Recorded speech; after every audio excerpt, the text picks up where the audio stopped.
السلام علیکم۔ بنت مومن اردو سٹوریز میں آپ سب کو خوش آمدید۔ میرا نام عائشہ ہے۔ انسان اپنی زندگی میں بہت سے مصائب اور مشکلات کا سامنا کرتا ہے۔ کہیں نہ کہیں ان سب میں اس کا اپنا ہی ہاتھ ہوتا ہے۔ وہ الگ بات ہے کہ ایک چور یہ کہتا ہے کہ میں نے چوری نہیں کی، لیکن میں اللہ کو گواہ بنا کر کہتی ہوں کہ مجھے آج جس جرم کی سزا مل رہی ہے میں اس کی حقدار نہیں۔ مجھے اپنوں کی خوشیوں کے لیے قربان ہونا پڑا۔ میں 2 بھائیوں کی اکلوتی بہن ہوں۔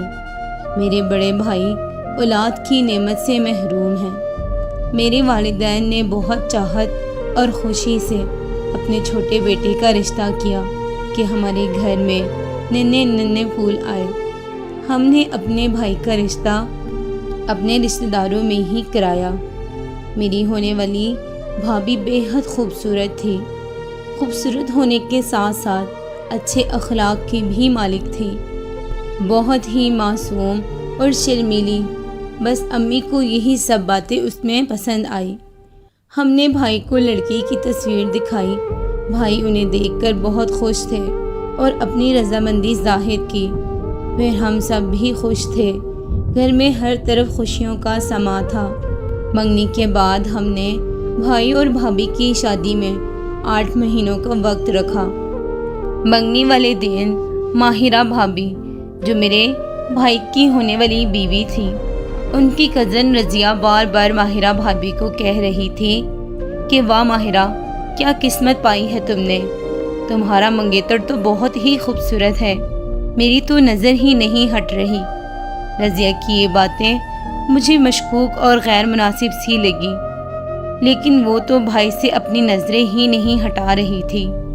منگنی کے دوران رضیہ بھائی کے پاس آئی اور کہنے لگی کہ آپ مجھے اپنا نمبر دیں، میں آپ کی بات ماہرہ سے کرواؤں گی۔ رضیہ دراصل بھابھی کی چچا زاد کزن تھی۔ رضیہ کی نیت میرے بھائی کے حوالے سے ٹھیک نہیں تھی۔ بھائی نے رضیہ کو اپنا نمبر دیا، یہ سوچتے ہوئے کہ یہ میری بات ماہرہ سے کرا دے گی، لیکن اصل ماجرا کچھ اور ہی تھا۔ منگنی کے 1-2 دن بعد رضیہ نے ماہرہ کی بھائی سے بات کرائی۔ ماہرہ کے پاس اپنا کوئی ذاتی فون نہیں تھا اور رضیہ نے اسی بات کا فائدہ اٹھایا۔ رضیہ نے 1-2 بار ہی ماہرہ بھابھی کی بات بھائی سے کرائی ہوگی۔ اس کے بعد وہ خود گھنٹوں گھنٹوں میرے بھائی سے باتیں کرنے میں مصروف تھی۔ رضیہ بہت ہی معمولی شکل و صورت کی لڑکی تھی، لیکن اس کا انداز گفتگو دلوں کو لبھانے والا تھا، ایسا کہ کسی کو بھی بآسانی اپنی طرف متوجہ کر دے۔ اس مختصر سے عرصے کے دوران رضیہ نے بھائی کو پوری طرح اپنے سحر میں لے لیا تھا۔ انہیں تو یہ بات ہی بھول گئی کہ ان کی منگیتر ماہرہ ہے، رضیہ نہیں۔ بھائی پوری طرح اس کے عشق میں پاگل ہو چکے تھے۔ فون کے علاوہ اب ان کی باقاعدہ ملاقاتوں کا سلسلہ شروع ہو چکا تھا، لیکن گھر پر ہم سب بھائی اور رضیہ کی ان کاموں سے بے خبر تھے۔ شادی کی تاریخ قریب آ چکی تھی۔ ہمیں پہلے معلوم نہیں تھا کہ بھائی ماہرہ کا نام سنتے ہی اتنے چڑچڑے اور غصے میں کیوں آ جاتے ہیں۔ شادی کا نام سنتے ہی ان کی تو جیسے سانسیں رکتی۔ شادی سے 1 دن پہلے ہی بھائی نے شادی کرنے سے انکار کر دیا۔ ہم سب بہت حیران تھے کہ اچانک بھائی یہ سب کیوں کر رہے ہیں۔ بھائی لگاتار بس ایک ہی ضد کیے جا رہے تھے کہ میں نے ماہرہ سے شادی نہیں کرنی۔ ہم نے بہت وجہ پوچھی، لیکن انہوں نے نہیں بتایا۔ ابو تو طیش میں آ گئے۔ انہوں نے بھائی کے اوپر بہت سختی کی اور کہا کہ ماہرہ اب اس گھر کی ہی عزت ہے اور وہی تمہاری بیوی ہے۔ شادی تو تمہیں ماہرہ سے ہی کرنی پڑے گی، خواہ پھر تم مرو یا پھر جیو، مجھے اس کی پرواہ نہیں۔ ہمارے ہاں جب لڑکی کا رشتہ طے کیا جاتا ہے تو اس کے بعد وہی اس کا مسکن ہوتا ہے۔ بھائی کو اپنے رسم و رواج اور اصول و ضوابط کا بخوبی اندازہ تھا، لیکن ان سب کے باوجود وہ ماہرہ سے شادی کرنے کے لیے تیار نہیں ہو رہے تھے اور شادی نہ کرنے کی وجہ بھی نہیں بتا رہے تھے۔ ابو کی ضد اور سختی کی وجہ سے انہوں نے ماہرہ سے شادی تو کر لی، لیکن اس کا انجام بہت خوفناک تھا۔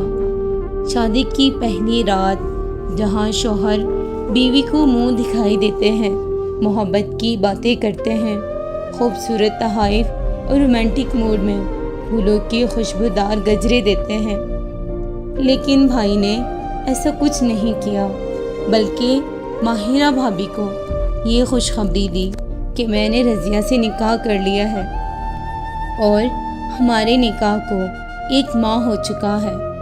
میں تم سے محبت نہیں کرتا اور نہ ہی تمہیں اپنی بیوی سمجھتا ہوں۔ تم میرے سر پر تھوپی گئی ہو۔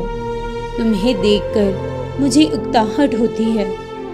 یہ سب کہتے ہی بھائی نے بھابھی کو کمرے سے باہر نکال دیا۔ ہم سب ہال میں تھکے ہارے بیٹھے تھے اور ابھی سونے کے لیے کمرے میں جا ہی رہے تھے کہ اتنے میں ماہرہ بھابھی کمرے سے باہر آئی اور پھوٹ پھوٹ کر رونے لگی۔ بابا نے وجہ پوچھی تو انہوں نے سب کچھ بتایا۔ تب مجھے پتہ چلا کہ آخر ماہرہ بھابھی کی رخصتی کے وقت رضیہ اتنا کیوں رو رہی تھی۔ بارات پر ماہرہ بھابھی سے زیادہ رضیہ رو رہی تھی۔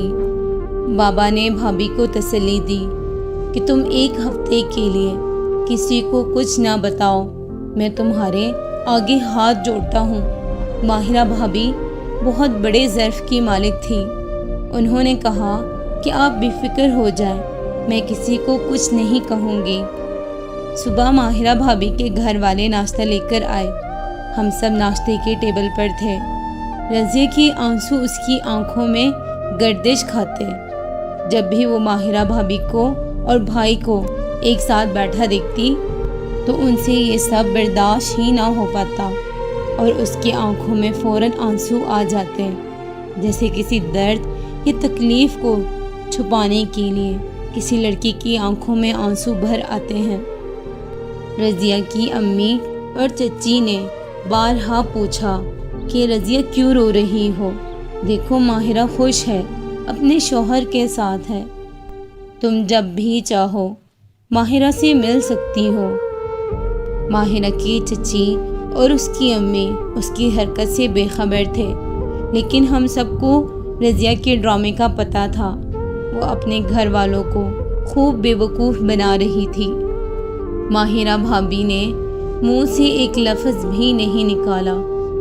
میں اس وقت ماہرہ بھابھی کی برداشت کو سلام پیش کر رہی تھی، جس طرح انہوں نے اپنا ضبط نفس کیا۔ میں بھابھی کے لیے بے حد پریشان تھی۔ مجھے اپنے بھائی کے اوپر ذرا برابر بھی رحم نہیں آ رہا تھا۔ مجھے بھائی سے بالکل بھی ان سب کی توقع نہیں تھی کہ وہ یہ سب کریں گے۔ اس وقت میری تمام ہمدردیاں ماہرہ بھابھی کے لیے تھی، لیکن اس وقت اس بات کا کس کو اندازہ تھا، کس کو خبر تھی کہ ان کے گناہوں کا کفارہ میں بنوں گی۔ بھابھی 3 دنوں کے بعد اپنے مائکے گئی، وہ بھی آخر ایک عورت تھی۔ کب تک یہ درد اپنے سینے میں لیے پھرتی؟ انہوں نے اپنے والدین کو سب کچھ بتایا کہ رضیہ ان کے شوہر کے ساتھ پہلے ہی نکاح کر کے بیٹھ چکی ہے۔ ماہرہ بھابھی کے ابو یہ بات سنتے ہی بہت ہی زیادہ غصے میں آ گئے تھے۔ ان کی والدہ کا رضیہ کی والدہ کے ساتھ بہت بڑا جھگڑا بھی ہوا۔ ماہرہ بھابھی کے والدین ہمارے گھر آئے۔ انہوں نے کہا کہ اب اس سب معاملے کا فیصلہ جرگے میں ہی کیا جائے گا۔ میں اپنی بیٹی کے ساتھ ہونے والی ان تمام زیادتی اور ناانصافیوں کا بدلہ لے کر ہی رہوں گا۔ رضیہ کی امی تو سیدھے سیدھے ہی مکر گئی۔ جب اس کے ابو نے رضیہ سے پوچھا تو اس نے کہا کہ ہاں، میرا نکاح ہو چکا ہے۔ دونوں خاندانوں کے تعلقات بہت خراب ہو چکے تھے۔ میں بہت پریشان تھی کہ نہ جانے اب کیا بنے گا بھائی اور بھابھی اور رضیہ کا۔ کچھ دنوں بعد ایک بہت بڑا جرگہ بیٹھا۔ جرگہ میں ماہرہ بھابھی کے والد نے ساری باتیں بتائیں۔ ادھر بھائی نے بھی کہا کہ وہ رضیہ کو ہی چاہتے ہیں اور رضیہ کو ہی اپنی بیوی سمجھتا ہے۔ اس کی نظر میں ماہرہ کی کوئی اہمیت نہیں، چاہے جو مرضی ہو جائے، وہ ماہرہ کو اپنی بیوی نہیں کہے گا۔ ادھر رضیہ کے والدین ندامت سے پسینہ پسینہ تھے۔ بابا نے کہا کہ بہتر ہے کہ رضیہ کو طلاق دے دی جائے اور اس معاملے کو یہی دفن کر دیا جائے تاکہ کل کو اس کا اچھا رشتہ ہو، اس کے لیے کوئی مسئلہ نہ بنے۔ لیکن رضیہ کی والدہ بہت تیز خاتون تھی۔ اس نے یہ فیصلہ ماننے سے انکار کر دیا اور کہا کہ میری بیٹی اب اسی کی ہی بیوی ہے، میری بیٹی کو طلاق کیوں ملے؟ بس بحث پر بحث جاری تھی، کوئی کسی فیصلے پر نہیں پہنچ پا رہا تھا۔ جرگے کے لوگوں نے کہا کہ زیادتی ماہرہ کے ساتھ اور اس کے گھر والوں کے ساتھ ہوئی ہے، تو بہتر ہے کہ ان سے ہی پوچھ لیا جائے کہ وہ کیا چاہتے ہیں۔